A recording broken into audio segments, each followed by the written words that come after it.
కుట్టి అయితే తన ఎగ్జామ్ ఆన్సర్ షీట్స్ అయితే కింద ఉండడం చూసి పరిగెత్తుకుంటూ వెళ్ళి ఆ ఆన్సర్ షీట్స్ని తీసుకొని వస్తుంది.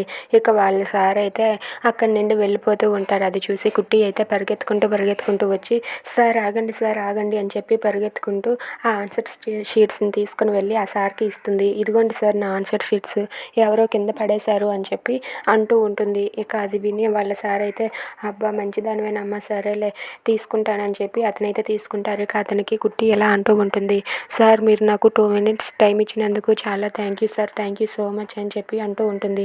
ఇక ఆయన అయితే ఆన్సర్ షీట్స్ తీసుకొని అక్కడి నుండి అయితే వెళ్ళిపోతాడు. వెళ్ళిపోయాక కుట్టి అయితే thank you Shivayya, thank you so much, నువ్వే నన్ను కాపాడావు. ఈ ఆన్సర్ షీట్స్ పోగొట్టుకుంటే ఈ ఎగ్జామ్ రాయనట్టే, అలాంటిది నాకు అవి కనిపించేలా చేశావు. నీకు చాలా ధన్యవాదాలు శివయ్య, నీకు ఎలా చెప్పుకోవాలో నాకు అర్థం కావటం లేదు అని చెప్పి కుట్టి అయితే ఆ శివయ్యకు థ్యాంక్ యూ చెప్పుకుంటూ ఉంటుంది.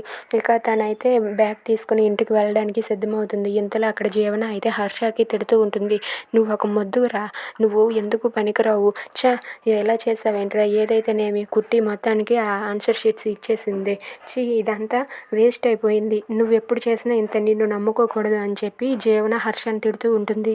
ఇక కుట్టి ఇంటికి వెళ్తూ అయినా ఇలా ఎవరు చేసి ఉంటారు, ఒకవేళ హర్ష జీవన వాళ్ళిద్దరూ ప్లాన్ ఏమైనా ఉందా, ఎందుకు ఇలా చేశారు, వాళ్ళే చేసుంటారు అని చెప్పి కుట్టి అయితే జీవన హర్ష మీద అనుమానం పడుతూ ఉంటుంది. ఎలాగైనా సరే నాకు ఇలా చేసింది ఎవరో తెలుసుకుంటానని చెప్పి కుట్టి తన మనసులో అనుకుంటుంది. Thanks for watching friends, please subscribe our channel.